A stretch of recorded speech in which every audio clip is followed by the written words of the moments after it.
I started out in 1997, opened up my own computer repair shop, fresh out of college. Actually, I was still in college. And then around the year 2000, Barrister reached out to me because when I was doing my computer shop, obviously I put ads in the phone book because, back then we used Yellow Pages to advertise. They reached out to me and said, hey, we need somebody to go out and swap a hard drive and we'll pay you $45. Well, at the time, I was still struggling to get my business going. And I was like, oh, well, this is easy money. It's just swapping a part. I don't have to deal with the operating system. It was very defined. And so that was my first exposure to the whole contract industry. And then I found other clients along the way. Again, a lot of those early on were calling me out of the phone book. Back then, there were no marketplaces. There was no Field Nation, anything like that. It was all just individual companies. Years ago, one of those contract jobs I got, they hired me to install a bunch of DirecTV satellite dishes. I had never done it before. And the contract was in January. So I came to Minneapolis and installed satellite dishes in January outdoors. Oh, it was brutal.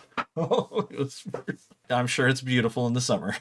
Before Field Nation, obviously, there was OnForce, very strong in OnForce. And when Field Nation came along and Work Market came along, started out again, spent the last several years building up reputation on Field Nation and Work Market and with these other individual clients, just doing tons of field work. I've been curious about YouTube and how it could reach other people and to help them learn about this industry, because a lot of the techs won't tell other techs and say, hey, you could go work for this company, because they don't want them to, because they don't want the competition. They don't want to dilute the market. I get a lot of flack from certain people that they send me a lot of hate. You're stupid. You don't know what you're doing. You have no influence, blah, blah, blah. And then on the other side, they're like, you're diluting the market. You're ruining things. Ever since you came along, it's terrible now. And I'm like, okay, well, it can't be both.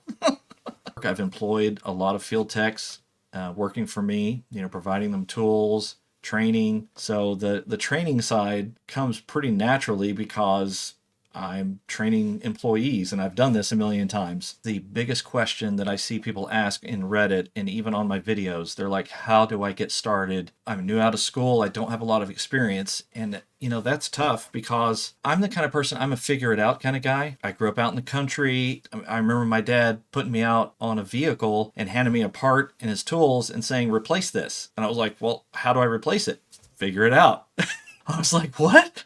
Just no instruction at all, but it taught, that kind of set the stage to give me that understanding of, and we do this every day in service calls. You get out there, you do have tech support, but at the same time, you have to be able to figure things out. And that, I don't know how you teach that. Obviously, you've got to have some education. Having said that, I started out in this industry. When I opened my computer shop, I didn't know how to fix computers. I went to Barnes & Noble or Borders or whatever it was back then, and I bought this book that was this thick on how to fix computers. And I put an ad in the phone book, and when people called me, I just made sure that I picked up the computer and brought it back to my place so that they didn't see me like thumbing through the book and trying to figure out how to fix it.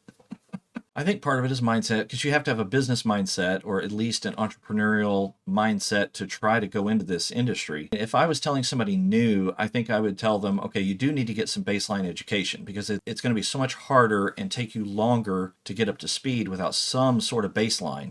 You at least have to know basics of, how does a computer put together? What's a USB port? What's a serial port? The beauty of Field Nation is there's tech support. And as long as you've got that baseline information and education, your tech support can get you through to the end point. I started in 1997, but if I was starting today, I would just be on YouTube all the time, watching every video I could about, how these things work. And what I would think for my channel would be to direct guys and say, okay, so when you're doing Field Nation or contract work, these are the things you need to learn. So at least they know they're not learning about all these areas that don't apply to this field work. Because we see the same type of tickets over and over again. It's point of sale, it's computer assembly, it's rack and stack network equipment, it's cabling.